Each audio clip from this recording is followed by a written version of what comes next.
시사 발견 댓글쇼. 시발 댓글쇼.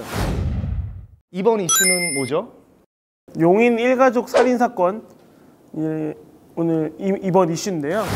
지난해 10월 21일 날 김성관이라는 사람이 용인시 처인구에 있는 한 아파트에 들어가서 자신의 친모와 의붓 동생을 살해하고 그리고 양아버지까지 불러내서 살해한 사건인데 그 일가족을 다 살해한 거죠.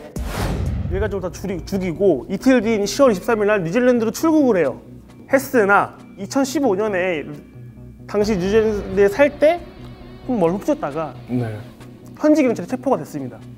그래서 지난 11일 날 인천공항을 통해서 강제 송환이 됐죠. 그리고 지금은 구속 상태입니다. 댓글들을 한번 좀 살펴보면 대체로 뭐 당연한 거지만 1억 2천 때문에 엄마를 죽이냐, 너도 사형이다, 살인은 잘못됐지만 자식을 잘못 키우셨네, 뭐 이런 댓글도 있어요. 참 논란의 여지가 좀 많은데 그 유산이 얼마길래, 그러니까 유산이 얼마길래 이런 얘기들이 많아요. 공분을 좀 많이 사고 있는 이유가 이 사건 자체가 말 그대로 자기 가족 어머니를 살해한 사건이어서 더 좀 폐륜 범죄 때문에 더 이슈가 좀 되고 있는데, 저는 이 기사 보고 딱 느낀 게 수사기관에서 조사를 아주 잘하지 않았나. 이제 어쨌든 처음에는 김상권 씨가 우발적 범행이었다는 건데 이제 결국 우발적 범행이 아니라 계획범죄였다. 어머니의 돈을 모린 계획범죄였다라고 이제 자백을 한 상황입니다. 그래서 대단한 거네요. 계획범죄라는 거는 형량이 더 올라가는 거잖아요. 오히려 그것 때문에. 그래서 뭐 아직 사건의 전말이 다 밝혀진 건 아니겠지만 그 경제적 목적을 둔 그런 계획범죄가 맞지 않을까 싶습니다. 제가 궁금한 거 뭐냐면 이번 사건 때는 이제 뭐 엄마 아빠가 이제 죽었다, 유산이 유가족한테 내려가야 되는데 그러면 이거 살해인데 이럴 때는 국가가 그 유산을 기속하는 건가요? 어떻게 되는 거예요, 그러면?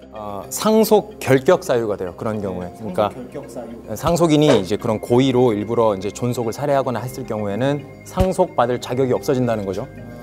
이거는 이 사람이 유일한 상속인이었다. 근데 이제 이 상속인조차 상속 결격 사유에 해당해서 상속받을 수 없다라고 하면 처음에 청산 공고 같은 절차를 거치다가 결국에는 이제 국고에 기소가 되죠. 근데 이번에는 이제 여동생 하나 있더라고요. 5대5 이렇게 분배되고 여동생 그리고 본인한테 갔어야 됐는데, 근데 이번에 이제 이 사람이 이제 그 죽였기 때문에 그러면 100% 다 여동생한테 가는 거예요? 아니면 이 남자한테 갈 유산만이 국가한테 기속이 되는 거예요? 이럴 때 보면 참 또 우리 법이 한 번씩은 우리 속 시원하게 해주는 게 이제 몰빵인가요? 몰빵이죠. 몰빵이고 받았을 수 있었던 놈은 이제 아예 못 받게 되는 거죠. 잘 됐어요. 그거는 잘 되니 그거는 시원한 일이네요. 이 기사 안에서 저희가 좀 다루고자 하는 부분 중에 하나가 바로 얼굴 공개예요. 이번에는 그냥 얼굴이랑 이름을 깠어요, 정확하게. 대체적으로 그거예요. 이게 이제 좀 리플을 다신 분들이 이제 얼굴이 공개가 됐으니까 정면 사진 좀 보여줘라. 왜냐면 거의 이러고, 왜냐면 이제 죄를 짓고 잡혀서 수갑 차고 들어가니까 거의 이러고 나오잖아요. 정말 죄 지은 범죄자인데 정면 사진이 공개가 안 된다에 대한 댓글들이 굉장히 많아요. 이것 같은 경우에도 법적인 근거가 있는 상황에서 지금 공개를 하게 된 거죠? 법적인 근거가 있어야 되고 엄격하게 적용을 합니다. 그러니까 일단 요건이 있어요. 아주 그 잔인한 범죄였고 잔인한 범죄여야 하고, 그다음에 범죄 혐의가 상당히 인정돼야 하고, 그리고 그 피의자의 인권을 그 침해하는 경우는 또 그 예외입니다. 그런 경우에는 또 안 되고, 반대로 또 알 권리도 충족이 돼야 되고, 그리고 또 피의자가 청소년이면 또 공개를 안 해요. 근데 이 김성관 씨는 성인이기 때문에 공개가 모든 조건이 다 부합하기 때문에.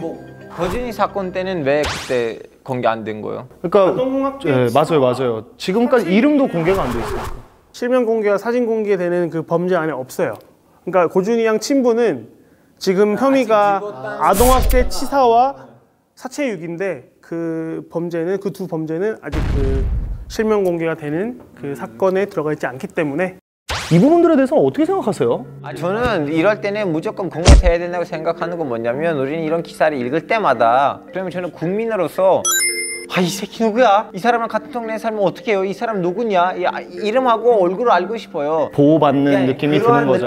그래서 저는 이렇게 흉악범이 일어났을 때는 좀 이름하고 얼굴을 공개돼야 된다고 생각해요. 사진과 실명이 공개되는 게 그렇게 큰 실효성이 있을까라는 생각이 들거든요.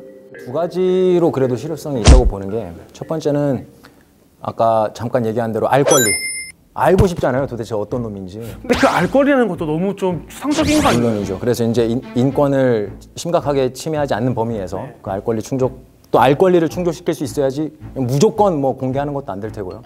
그다음에 두 번째로는 그 형벌이 단순히 우리가 이제 벌 주는 것만이 아니라 이제 예방의 의미도 있다라고 보면, 야, 나 이런 죄 했다가는 주변뿐만이 아니라 그냥 전국에 소문 내 얼굴 다 팔리겠구나. 나는 다시는 다른 생활을 하지 못하게 된다라는 겁주는 의미도 분명히 있다라는 거죠. 면에서 또 실효성 찾을 수 있지는 않을까. 저도 뭐 죄는 미워도 사람은 미워하죠. 물론 이 김성관이나 예전에 뭐 고준희 양 친부나 그리고 뭐 과거에 어금니아빠 이영학이나 정말 천하의 몹쓸 놈이 나쁜 놈인 건 저도 인정하죠. 저도 인간이니까. 근데 그 사람들이 그 긴 형을 복역을 하고 나왔을 때 인터넷 자기 이름만 치면은 과거 기사, 사진이 다 나올 거란 말이죠.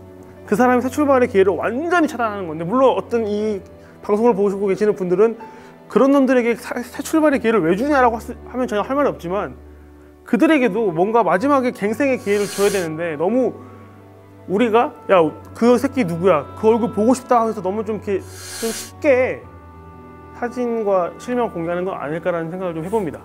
법이라는 게 국민을 위한 것이고 국민에 알맞게 해야 되는데, 이런 기사가 나올 때마다 이제 사람들이 너무 두려워하니까 그 두려움을 해소하는 데 있어서 이 그 얼굴 공개고 너무나 큰 영향을 미치고 있고, 좀 약간 두려움이 있어야지 사람들이 안 하지 않는데. 예.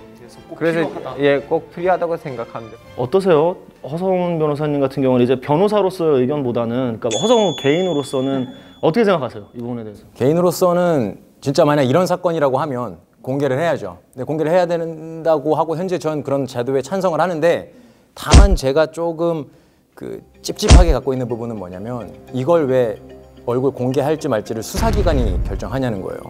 이거 사실상 이제 나중에 법원에서 무죄 판결이 나더라도 사실상 낙인 꽂아야 되는 거죠. 그럴 텐데, 그 유죄이냐 아니냐는 우리나라에서 이제 사법부가 결정을 해야 되잖아요, 법원이. 근데 법원의 판단을 받기 전에 그 법조문에 보면 검사나 사법경찰관이 정할 수 있다고 돼 있어요. 왜 수사기관에게 이런 권한까지 줄 수 있느냐, 이 부분은 조금만 더 신중하게 접근하면 되지 않을까. 저희가 이런 기사를 접할 때마다 사실 이 프로그램을 시작하고도 평상시에 뭐 다른 스트레스들도 받지만 그런 걸 볼 때마다 되게 가슴이 많이 아파요. 그러니까 세상에 어떻게 많이 이렇게까지 왔나 싶기도 하고, 그래서 계속 좀 욕도 생각이 많이 나는데, 어떤 생각을 하는 것까지는 범죄는 아니니까 본인이 족같은 놈이라면 족같은 생각만 하고 행동에는 안 옮겨줬으면 좋겠어요. 아니면 와라 죽던가. 이렇게 한 줄 평 마무리하겠습니다.